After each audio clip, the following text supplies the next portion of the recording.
The pilots say the sky has layers, like the rings of a shell long ago abandoned by a celestial mollusk. The lowest layer broods above the peopled earth, pewter vapour swirling with lightning that claws at mountaintops. Here the winds speak in roars and do not listen, yet beyond that fury there is a hush. A velvet hush too high for mortal lungs. Somewhere inside that hush, far from the attention of cartographers, the cobalt dragonfly fleet hums upon glassy wings, bearing cargo lighter than ash, yet heavier than grief. Human prayers. In dawn academies whose domes tremble with thunder, children are taught that a spoken wish falls to the ground like a stone. Words need carriers, say the brass-voiced tutors, and long ago the world-forged carriers from alloy and myth, cobalt prized for its resistance to corrosion, and dragonflies chosen for their mastery of stillness amid turbulence, were braided by metallurgists and dreamwrights. Hundreds of years have passed since that pact of metal and insect was first sung over the crucible, and across all that time the fleet has climbed into every storm, ferrying syllables into the slumbering chambers of the gods. Those gods once strode through dew-wet valleys, shepherding constellations the way farmers herd geese. But dominion is exhausting, even for immortals, and when the first mortal drums replaced divine heartbeat, the gods lay down behind veils of cloud. Mortal law insists they will wake when sufficiently petition, when enough prayers, like thin candles, nudge the sleeping lids upward. Thus the fleet labours, each cobalt torpedo shaped as a dragonfly, its 4 laminar wings veined with orichalcum and strung with a pilot's nerve ribbon, its abdomen lined by a crystalline hold for freight no bigger than dust motes, every mote a wish. The saga's beginning can be traced to a single voice, a girl named Alaya. Though at the time her name was Noise Without Legend, she crouched at the edge of the storm foundry, watching elder pilots fit themselves into harnesses. To earn a harness, you memorized the litany of wings. To keep it, you mastered the calm stance, steadying breath while thunder rattled one's bones. Alaya's breath was too fast and her hands too small. Yet prayers kept arriving, rolled on parchment, carved into lobes, breathed into bottles that glimmered cyan. The fleet needed bodies. The gods needed waking. Alaya pretended not to shiver.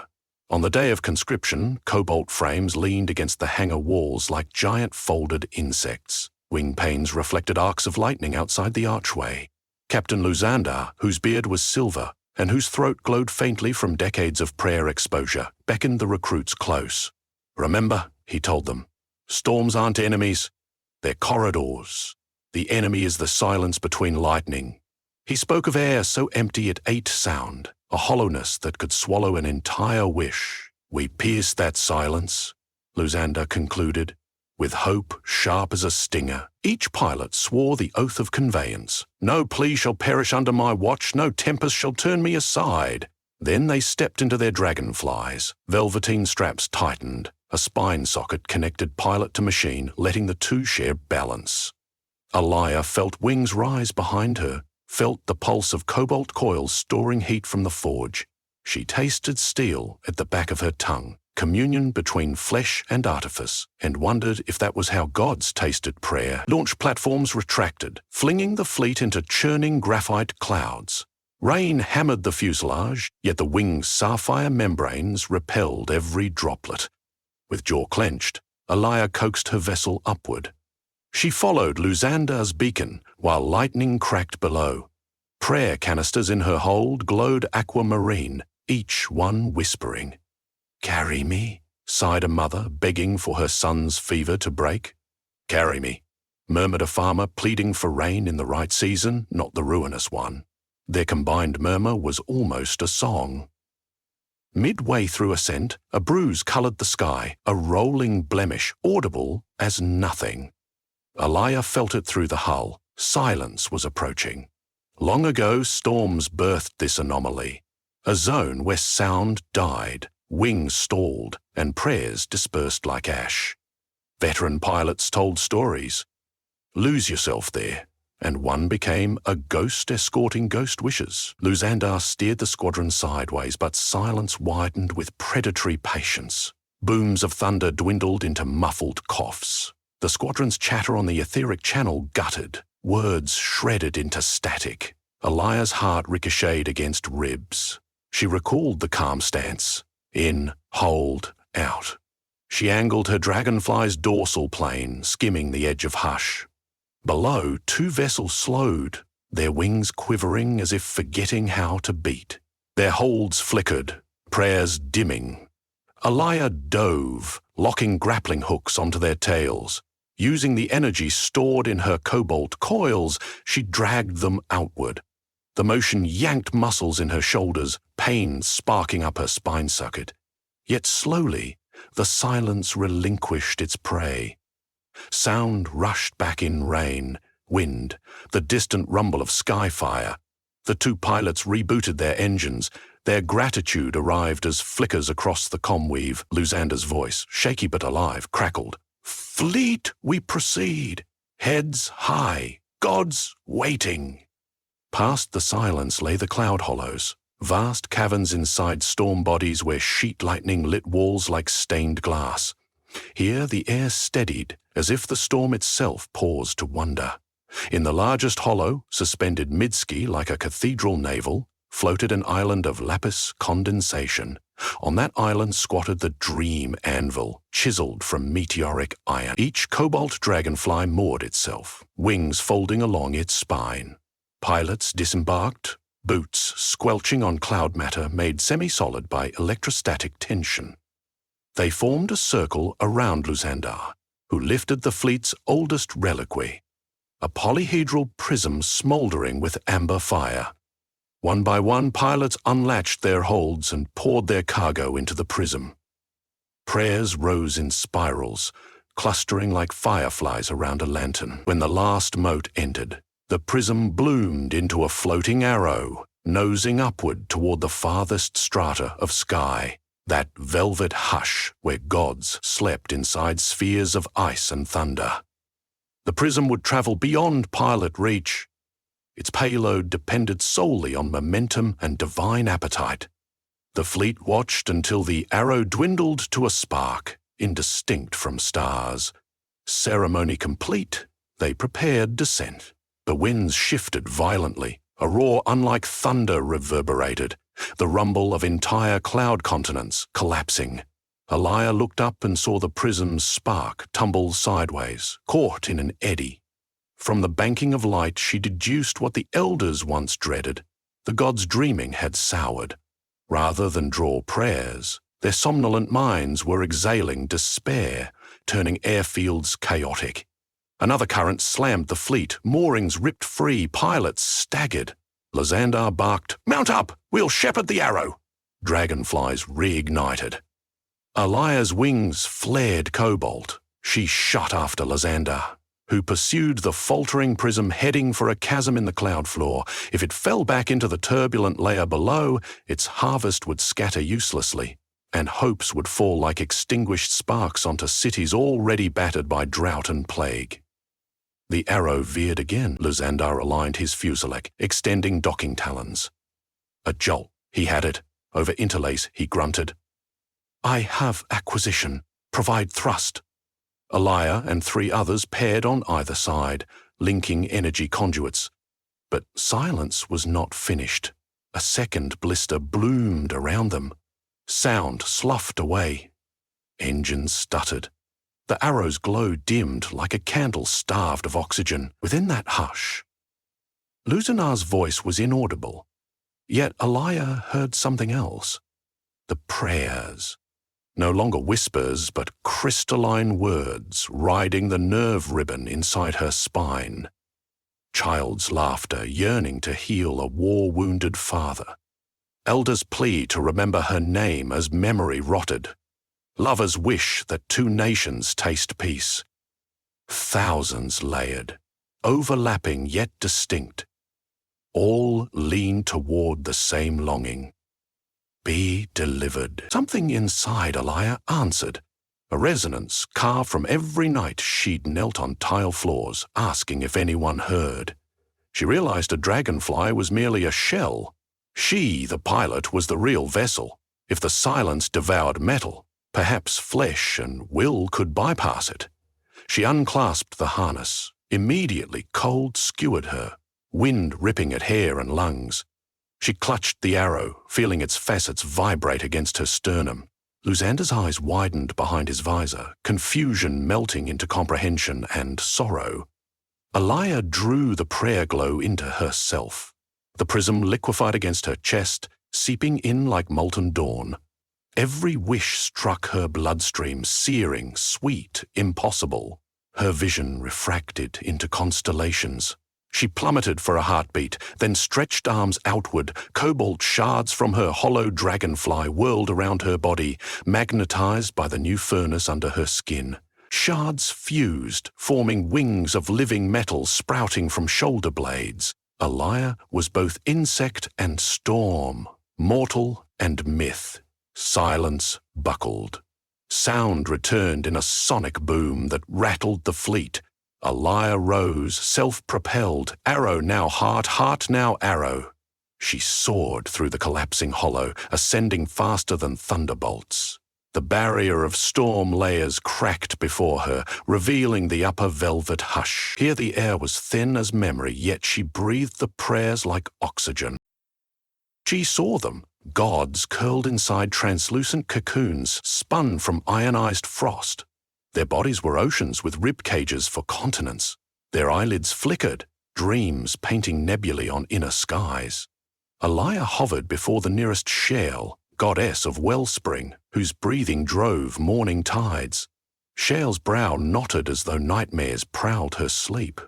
Alaya pressed her cobalt palm to the cocoon. Words poured through flesh into divinity. The mother, the farmer, the elder, the lover, thousands more, weaving into a lullaby opposite of despair. Light shimmered inside the cocoon. Shale's eyelids parted a sliver. Starlight leaked. Not full waking gods must rise slowly, lest their heartbeat tear orbit lines. But enough. Shael exhaled. The breath washed over Alaya as warm mist laden with golden pollen. That breath descended the sky layers, entering the hollows, soothing winds, knitting cracks. Elsewhere, cocoons rippled. Other gods stirred, sniffing the fragrance of fresh petition. The storm labyrinth breathed differently, pulse resetting. Alaya's wings flickered, power waned. She had become flint, struck until sparks flew away. Without regret, she let gravity claim her, sliding down thermal spirals toward the fleet waiting amid calmer gale. They caught her. Lusandar's dragonfly extended padded limbs, cradling her onto its dorsal panel. Prayers no longer glowed mission delivered. Alaya's lungs burned ice, but she smiled, violet lightning dancing in her irises, a gift from Shale's pollen.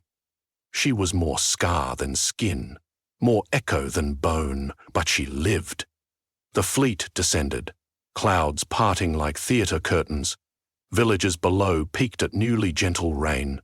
Not the flooding tantrum of earlier, but measured showers that soaked wheat roofs. In cities, hospital shutters rattled open to breezes scented with jasmine. Somewhere a fever broke. Somewhere else, soldiers lowered rifles, perplexed by sudden reluctance for violence. None saw the cobalt dragonflies streak overhead, yet hearts beat easier, recognizing fulfillment without knowing why. Back at the storm foundry, apprentices gasped, seeing the battered pilots. Lusandar carried Alaya inside. Artisans scanned her body. Cobalt had fused with collagen, nerves synapsed to metal. She was pilot no longer, but living relic. In council chambers, scribes recorded the battle against silence. They asked Lusandar for an epithet for Alaya. He replied, "Call her the first wing-born, but leave space. Others may follow." Weeks later, the fleet convened for maintenance. Wings were patched, engines recoiled. Yet they sensed shift in the air. Their purpose had expanded. The gods had tasted prayer delivered by living courier. They would hunger for more. The fleet began training volunteers in Eliah's technique. Partial fusion between Dragonfly and Rider, a perilous rite requiring surrender of blood and certainty. Many balked, some accepted, led by Eliah herself, who, wrapped in bandages of silver leaf, walked the scaffolds, teaching the calm stance anew. Stillness is not absence of fear, she told them, voice humming like struck glass, but faith given form. Seasons wheeled. Silence, wounded, retreated to remote cyclones, yet never vanished. Annihilation of sound is patient. But the fleet grew. New frames, crafted from cobalt, interlaced with memory glass, allowed quicker sync between soul and shell. Young pilots painted sigils of their home provinces on wing panels, a kaleidoscope of allegiance. Each morning they launched into fresh tempests, those corridors of chaos that had become as familiar as streets. Some missions failed, prayers were lost, but overall the ledger tilted toward hope. The most audacious chapter unfurled 7 years after Eliah's ascension, when the polar god, Borag, whose dreams regulated polar magnetism, began convulsing. Silence blackened half the world's skies. Compasses spun, auroras burned crimson. The fleet, now numbering 200, soared into the maelstrom. Veterans whispered of mortality. Novices burned to carve names into legend. At their head rode Alia on wings that now shimmered with living glyphs. Luzandar behind her, acting not as commander but squire to change itself. They dove into vortex mouths where ice hurled like knives and magnetism twisted timepieces. Many dragonflies lost orientation. Metal imploded. Pilots vanished into white thunder. Yet Elia forged on, tracking a faint yowl, the raw heart of prayer from billions clinging to navigation, to harvest patterns, to their own sense of north. She gathered those pleas, weaving them into a spear of luminescence, hurled it at the churning cocoon around Borag.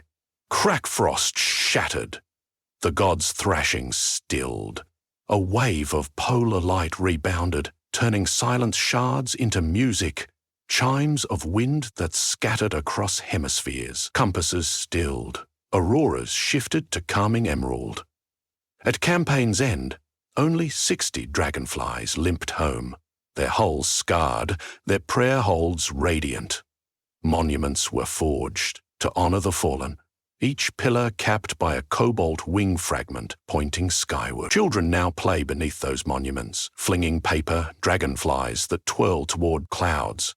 And every so often, a real cobalt sentinel swoops low, winks sunlight off its panes, and the children squeal, certain their wishes were noticed. Elia herself seldom lands for long. She sleeps cocooned in her vessel, high within storm nests, body half myth. From below, shepherds glimpse a silhouette, and their flocks cease bleating, spellbound. Some claim a second pair of wings, translucent and feathered, has sprouted beneath the cobalt-set proof she ascends the chain between mortal and divine, bridging the gap she once merely traversed. Luzandar retired at last, throat no longer glowing, head full of memories that hum louder than forges. He tends a lighthouse on a cliff that overlooks the storm belt. At dusk, he listens to wind. When he hears a faint metallic buzz, he smiles, touches the rusted insignia over his heart, and whispers, "Prayers in transit." The fleet endures, because storms endure, because gods still dream, because human hope is restless as lightning.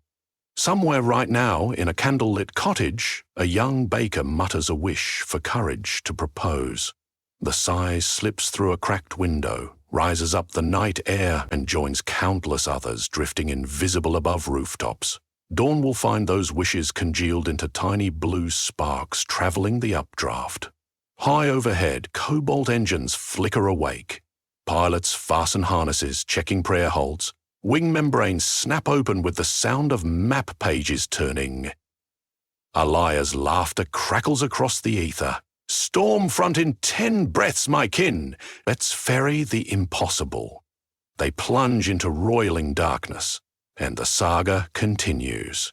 Shero after arrow of light shot through the corridors of thunder, reminding orphaned worlds that even asleep, gods can be reached, and even unheard, a voice can find its carrier.